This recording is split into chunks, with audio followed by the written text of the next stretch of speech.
जय हिंद साथियों। आज हम बात करने वाले हैं विभिन्न वर्गीकरण के बारे में। जैसा कि इसके पहले की क्लास में हमने देखा कि स्वरों को किस हिसाब से बांटा गया है और किस किस प्रकार से उसको पढ़ा जाता है।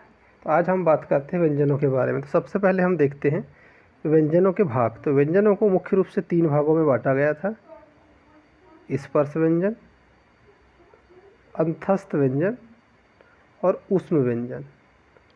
तो स्पर्श व्यंजन के अंतर्गत 5 उपभाग है, जिसे हम क वर्ग, च वर्ग, ट वर्ग, त वर्ग और प वर्ग के अंतर्गत रखते हैं। अंतस्थ व्यंजन की अगर से हम बात करते हैं तो इसमें 4 व्यंजनों को रखा गया है: य, र, ल, व। और ऊष्म व्यंजन की हम बात करते हैं: शक्कर वाला स, षटकोण वाला श, सरुते वाला स और हा, इनको रखा गया है। तो चलिए हम अगर से बात करते हैं, इसमें और एक कैटेगरी थी संयुक्त व्यंजन की। तो जो संयुक्त व्यंजन था वह भी मुख्य रूप से 4 प्रकार का होता है: क्षत्रिय वाला छ, त्रिशूल वाला त्र, ज्ञानी वाला ज्ञा और स्रा। इसके बारे में अगर से हम देखते हैं तो जो छ है, कक्षा वाला जो छ होता है, वह मुख्य रूप से छ जो होता है, इस छ की अगर से हम बात करें तो यह मुख्य रूप से क और षटकोण वाला श से मिलकर बनता है। तो ये हो जाता है कक्ष। कक्ष श पढ़ा जाता है। यदि पूछा जाए कि जो कक्षा वाला जो छ है वह किस व्यंजन के बाद आता है, तो वह क कलम के बाद में आता है। क्यों? क्योंकि ये क उसके बाद में श लगता है, इसलिए कक्ष। तो इस तरह से पूछा जाता है क्वेश्चन। यदि हम बात करते हैं इसके बाद में त्रिशूल की, तो त्रिशूल जो होता है, त्रिशूल में ता होता है। ता सिर्फ और सिर्फ ता के साथ आ नहीं होता। यदि ता में नीचे हलंत लगा हुआ है, यदि ता में मान के चलिए नीचे हलंत लगा हुआ है, तो ये समझिए सिर्फ ता है, इसको ता नहीं पढ़ेंगे। ता और रा, इससे मिलकर बनता है त्रा। तो यदि इसे पूछा जाए कि त्रा किसके बाद में आता है, तो त्रा आता है ता के बाद में। यह क्वेश्चन पूछा जाता है। तो इस तरह से यह बनता है। अब अगर से बात करते हैं हम ज्ञानी की, तो ज्ञानी जो होता है, ज्ञानी में ज और इंगा, ज्ञानी जो बनता है वह ज जहाज का और इंगा जो होता है, या इया जिसको बोला जाता है, इससे मिलकर क्या बनता है? ज्ञानी का बनता है। तो इस तरह से इसका निर्माण होता है। बात करते हैं स्रा की।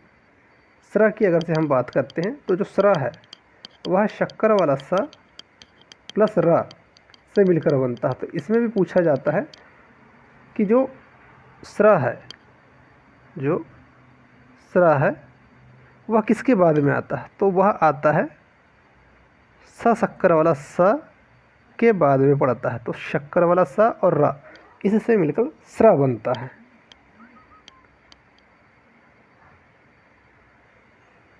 यदि हम बात करते हैं द्विगुण व्यंजन या उक्षिप्त व्यंजन जिसे कहा जाता है, उसकी अगर से हम बात करें तो हमारे सामने यह होता है कि आप जानते हैं डमरू, ड डमरू का और ढ ढक्कन का।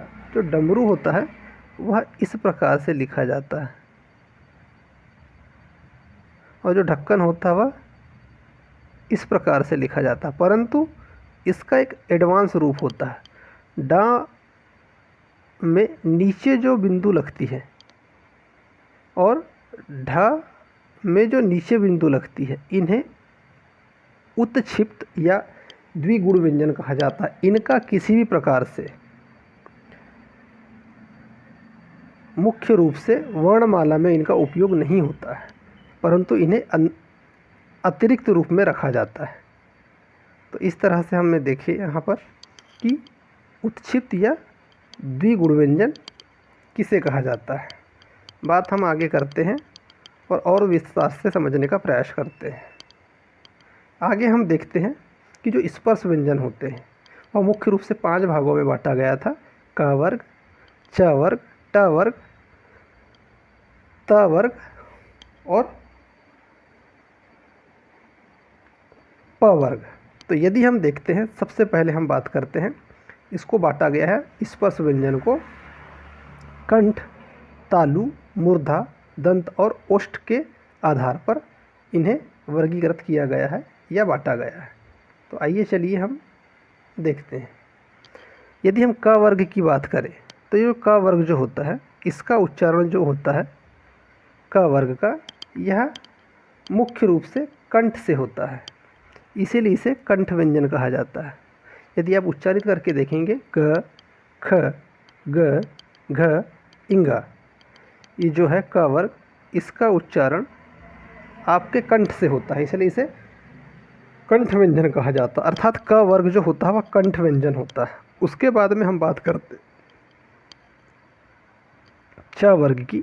तो जो च वर्ग होता है, च वर्ग के अंतर्गत आता है च, छ, ज, झ और इया, इसे तालु व्यंजन कहा जाता है। यदि आप उच्चारित करेंगे तो जो तालु होती है, हमारी जो जीवा होती है, जीवा के ऊपर वाला जो भाग होता है, वहाँ पे च, जो पूरी आपकी जो जीवा है वह ऐसे ऊपर में लटकती मतलब छूती है ऊपर तालु को, इसलिए उसे तालु व्यंजन कहा जाता है। च, छ, ज, झ, इया, इस तरीके से। अगर से हम बात करते हैं ट वर्ग की, तो ट वर्ग को मूर्धा व्यंजन या मूर्धन्य व्यंजन कहा जाता है, क्योंकि जो हमारी जो जीवा होती, जीवा का जो सामने का जो भाग होता है वह ऊपर तालु में जाके टकरा के वापस आता है। ट, ठ, ड, ढ, अड़ा, छोटा सा भाग, छोटा सा हिस्सा सामने का वह लगता है, इसलिए इसे मूर्धा व्यंजन कहा जाता है, मूर्धन्य कहा जाता है। आगे हम बात करते हैं, तो आगे जो होता है त वर्ग, जो त वर्ग होता है जिसके अंतर्गत त, थ, द, ध, न, इनको रखा गया है, इसे दंत व्यंजन कहा गया है। यदि आप उच्चारित करते हैं, उच्चारण करते हैं त, थ, द, ध, न, तो आपकी जो जीवा है वह आपके दांत पर आके, ऊपर वाला जो दांत होता है उन्हें उस पर आके टकराती है, इसीलिए इन्हें दंत व्यंजन कहा जाता है। अगला जो वर्ग है वह प वर्ग है। प वर्ग की अगर से हम बात करें तो इसके अंतर्गत प, फ, ब, भ, म आता है। जब इनका उच्चारण करो आप तो इनमें जो आपकी दोनों होठें होती है यह आपस में टकराती है, इसलिए इन्हें ओष्ठ व्यंजन कहा जाता है। यदि हम बात करते हैं इन 5 वर्ग की, तो इन 5 वर्ग के बाद भी और ऐसे व्यंजन हैं जिन्हें और अन्य कैटेगरी के अंतर्गत रखा गया है। यदि जैसे हम बात करते हैं व की, तो जो वह होता है वह असल में होता क्या है, इसे अर्ध स्वर कहा जाता है, इसीलिए कहा जाता है वा और या, ये जो 2 व्यंजन होते हैं इन्हें अर्ध व्यंजन या अर्ध स्वर कहा जाता है। क्यों? क्योंकि जो वा है, जो वा वजन का है, इसका जो निर्माण है उ और आ से मिलकर होता उ। यदि आप उच्चारित करेंगे तो उ वा से आता है, और या की बात करेंगे तो इसका जो उच्चारण होता है वह ई प्लस आ से होता है, इ, इस प्रकार से। तो इन्हें अर्ध स्वर भी कहा जाता है। यदि हम बात करते हैं वा की, तो इसे दंतोष्ठ कहा जाता है, क्योंकि इसका जो उच्चारण होता है, जैसे हमने बता ही दिया कि बोला जाता उ, तो होठों से भी होता है और दांतों से भी होता है, थोड़ा सा दांत पे हल्की सी होठ लगती है, उ, इस तरह से। आगे हम बात करते हैं, जिस तरह से हमने देखा और समझने का इसे प्रयास किया। आगे इसी के अंतर्गत रखा गया था वर्तस्य व्यंजन। अब वर्तस्य व्यंजन वह होता है जिसके अंतर्गत जो जीवा का अग्रभाग है या जो नोक जिसे बोला जाता है, वह दांत और मसूड़ के पास में जाकर टकराता है। जैसे ज, जहाज, न, र, ल, स, स, स, स। अब इसमें स जो होता है शक्कर वाला, षटकोण वाला और सरुता वाला। तो सरुता वाला जो होता है वह होता है वर्तस्य व्यंजन। ज, ज, ज, जहाज, नल, नल, रस्सी, लड़का, ये लट्टू, सरुता। इस तरीके से आप इसका उच्चारण करके समझने का प्रयास कर सकते हैं। आगे हम बात करते हैं तो स्पर्श संघर्षी व्यंजन। अब स्पर्श संघर्षी व्यंजन के अंतर्गत किसे रखा जाता है? देखिए, स्पर्शी व्यंजन तो है ही, ये जो जितने 5 वर्ग हैं हमारे पास ये स्पर्शी भी है, परंतु संघर्षी, संघर्षी का अर्थ होता है संघर्ष होना या घर्षण होना, घर्षण या कंपन होना व्यंजन के उच्चारण से। तो यहाँ पर च, छ, ज और जो झ है इनको स्पर्श संघर्षी व्यंजन के अंतर्गत रखा गया है। इनके उच्चारण से होता क्या है कि जो उच्चारित ध्वनियाँ हैं वह घर्षण करती है। उसके बाद में शक्कर, षटकोण, शरुते और हलवाई है, इन्हें संघर्ष व्यंजन कहा जाता है, क्योंकि इनके उच्चारण से, या ऊष्म व्यंजन भी कहा जा सकता है इन्हें, इनके उच्चारण से होता क्या है कि एक कंपन सा होता है, श, श, श, ऊष्मा सी पैदा होती है। अब बात करते हैं इन्हीं के अंतर्गत, तो कुछ ऐसे व्यंजन होते हैं जो हिंदी और संस्कृत के अतिरिक्त अन्य भाषाओं से होते हैं। जैसे कि यदि लिखा गया है ख, तो ये हिंदी का है, परंतु इसमें जब नीचे यहाँ पर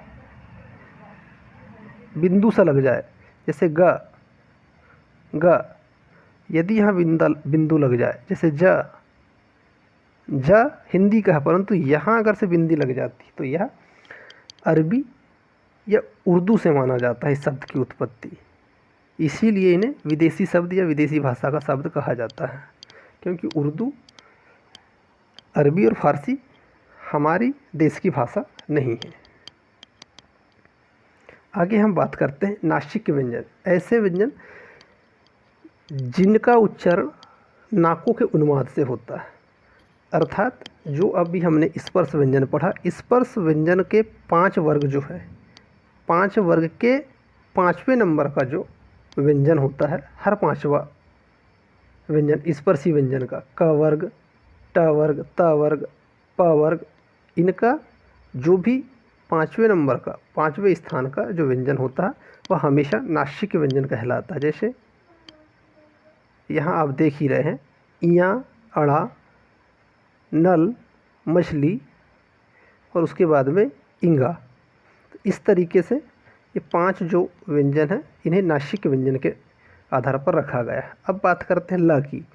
जो ल होता है, ल के उच्चारण में होता क्या है कि जब हम ल का उच्चारण करते हैं तो जब हमारी जीभा जो होती है ऊपर में मूर्धा में टकराती है तो जो श्वास है वो दोनों तरफ से निकलती है, दोनों के बीच से निकलती है। जैसे ल, ल, ल, ल जीवा के बगल से निकलती है, इसीलिए उसे पार्श्विक व्यंजन कहा जाता है, साइड से निकलती है।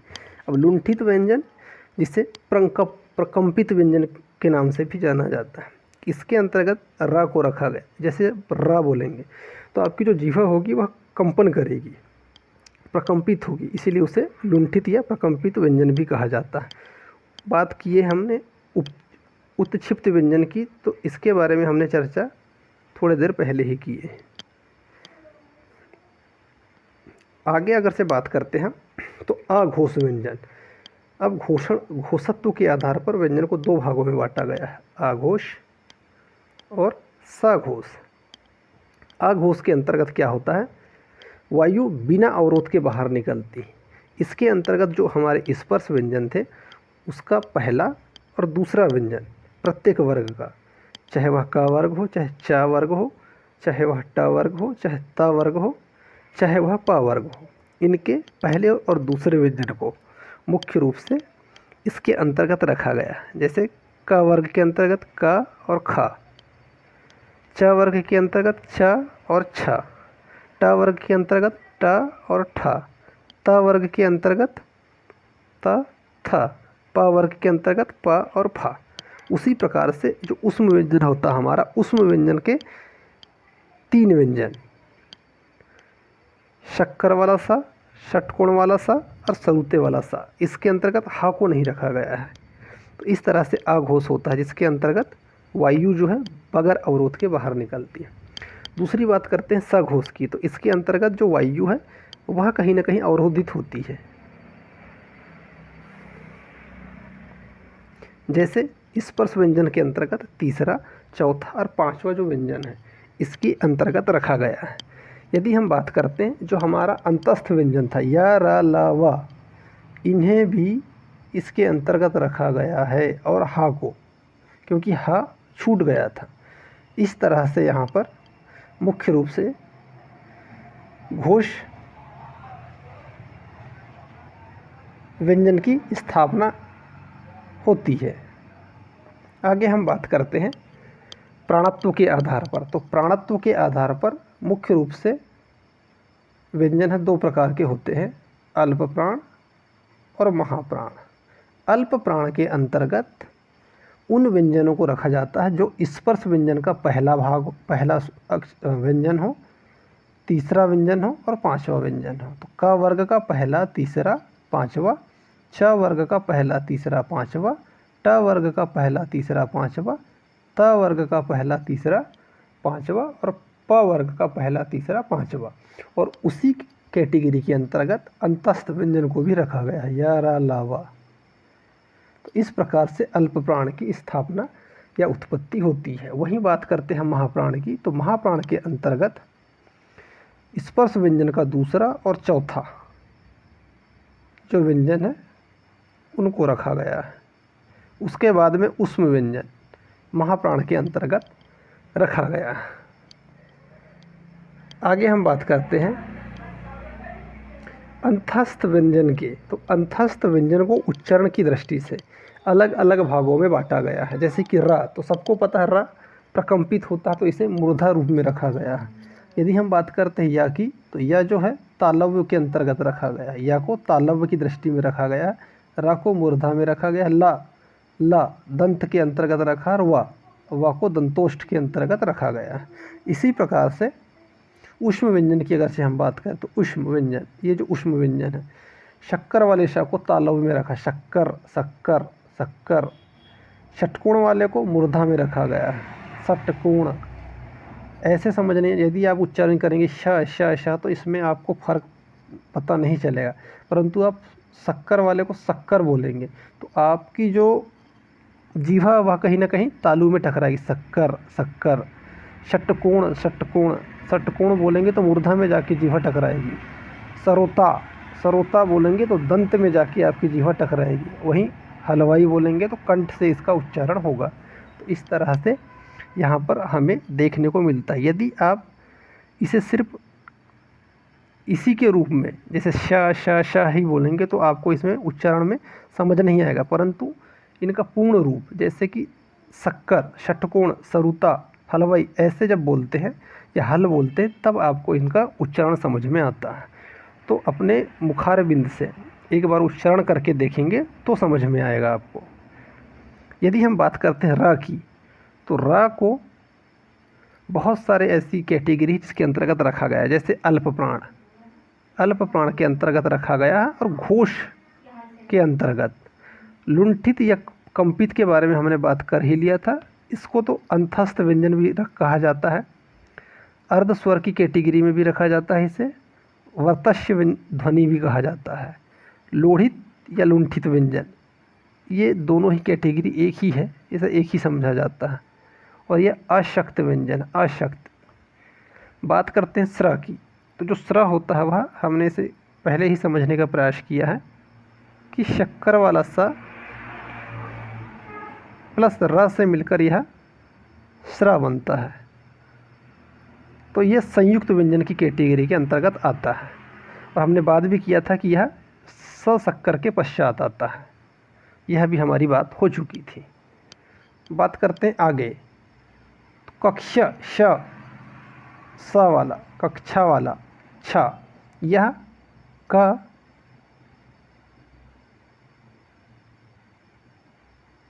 प्लस षटकोण वाला श से मिलकर बनता है कक्ष। यह संयुक्त व्यंजन के अंतर्गत आता है। हिंदी शब्दकोश में यह क के पश्चात आता है। यह भी बात हमारी हो गई थी। यदि हम बात करते हैं त्रिशूल की, तो त्रिशूल जो होता है वह त और आ से मिलकर बनता है, तब जाकर यह त्र होता है। यह प्रश्न पूछा भी गया है और पूछा भी जाता है। MPSI 2016 के प्रश्नों के अंतर्गत इसको समाहित किया गया था। वहीं बात करते हैं ज्ञानी की, तो ज्ञानी जो होता है वह ज प्लस इया जो होता है इसके संयुक्त रूप से बनता है। तो यहाँ पर हमने देखने का प्रयास किया है कि किस प्रकार से व्यंजनों को कैटेगराइज किया गया है या अलग अलग भागों में समाहित किया गया है। आगे हम बात करते हैं ध्वनि की। तो ध्वनि के बारे में अगर से हम बात करें तो ध्वनि जो होता है, ध्वनि सबसे छोटा स्वरूप होता है वर्णमाला या वर्णों का। ध्वनि कोई लिखित शब्द नहीं है या लिखित रूप में नहीं पाया जाता, सिर्फ उच्चारित किया जाता है। तो यहाँ लिखा भी गया है ध्वनि का लिखित रूप वर्ण कहलाता है। यदि हम जिस ध्वनि को मुखार बिंद से उच्चारित कर रहे हैं यदि हम उसे लिख दें तो वह वर्ण के अंतर्गत आता है। ध्वनि से ही शब्दों की आधारशिला रखी जाती है। ध्वनि को बोलने और सुनने के विषय के रूप में रखा जाता है, जबकि अक्षर या वर्ण लिखने, पढ़ने और देखने के विषय के अंतर्गत आता है। मूल ध्वनियों की अगर से अब बात करें तो मूल ध्वनि जो होती है वह वर्ण और अक्षर को रखा जाता है। ध्वनि मनुष्य की वाग इंद्रियों को द्वारा व्यक्त की जाती है। ध्वनि का उच्चारण मनुष्य की वाग इंद्रियों के द्वारा होती है, जैसे कि नाक, मुंह, इस प्रकार की जो इंद्रियां हैं उनके द्वारा उच्चारित होती है। तो यहाँ पर हमने व्यंजनों को समझने का प्रयास किया। एक बार चलिए रिवीजन इसका कर लेते हैं। हमने सबसे पहले देखा कि व्यंजनों का वर्गीकरण किया गया है, स्पर्श व्यंजन के अंतर्गत रखा गया है, फिर अंतस्थ व्यंजन और ऊष्म व्यंजन। तो इसको फिर हमने विस्तार से पढ़ने का प्रयास किया। स्पर्श व्यंजन के अंतर्गत 4 भागों में बांटा गया है, इसे 5 भागों में बांटा गया है। 5-5 व्यंजनों को अलग अलग रखा गया है। क वर्ग, च वर्ग, ट वर्ग, उसके बाद में प वर्ग और म वर्ग। इस तरीके से यहाँ पर बांटने का प्रयास किया गया है। उसके बाद में हमने देखा कि स्पर्श संघर्षी व्यंजन किसे कहा जाता है। स्पर्श संघर्षी व्यंजन वह होते हैं जो वायु के घर्षण से निकलते हैं। फिर उसके बाद में हमने संघर्षी व्यंजन की बात किया। फिर हमने बात किया नासिक व्यंजन की, पार्श्विक व्यंजन की, लुंठित व्यंजन की, उच्छिप्त व्यंजन की। फिर हमने देखा कि घोषत्व के आधार पर व्यंजन को कैसे कैटेगराइज किया गया। तो घोषत्व के आधार पर जो स्पर्श व्यंजन है उनका पहला और दूसरा व्यंजन को रखा गया है। उसके बाद में षटकोण, शक्कर और शरूते वाले श को रखा गया है इसके अंतर्गत। घोष की बात करें तो घोष के अंतर्गत स्पर्श व्यंजन के तीसरे, चौथे और 5वें व्यंजन को रखा गया है। य, र, ल, व, ह इस कैटेगरी के अंतर्गत रखा गया। फिर प्राणत्व के आधार पर 2 भागों में बांटा गया, अल्प प्राण और महाप्राण। अल्प प्राण के अंतर्गत स्पर्श व्यंजन का पहला, तीसरा, 5वां व्यंजन रखा गया और अंतस्थ व्यंजन को रखा गया। महाप्राण के अंतर्गत दूसरा, चौथा वर्णों को रखा गया है स्पर्श व्यंजन का, और ऊष्म व्यंजन को इसके अंतर्गत कैटेगराइज किया गया है। फिर हमने देखा कि जो अंतस्थ व्यंजन होते हैं उनका जो उच्चारण किन किन भागों से होता है। तो य, र, ल और व को हमने देखा। फिर ऊष्म व्यंजन की बात किए तो ऊष्म व्यंजन को भी अलग अलग उच्चारित रूप से बांटा गया है। फिर देखा कि र को मुख्य रूप से किन किन भागों से कैटेगराइज किया गया है। फिर देखा हमने कि स किस रूप से बनता है और किसके बाद आता है। फिर देखा श, कक्षा वाला श, उसके बाद में त्रिशूल और ज्ञानी। उसके बाद में हमने देखा कि जो ध्वनि है हमारी, ध्वनि मुख्य रूप से किस प्रकार से कैटेगराइज की गई है। तो यहाँ पर हमने व्यंजन को वर्णों के अंतर्गत समझने का प्रयास किया है। आगे भी हम इसी तरह से समझने का प्रयास करेंगे और आगे हम संज्ञा के बारे में जानकारी लेंगे। तो यदि वीडियो अच्छी लगी हो तो अपने दोस्तों के साथ शेयर कीजिए और चैनल पर बने रहिए।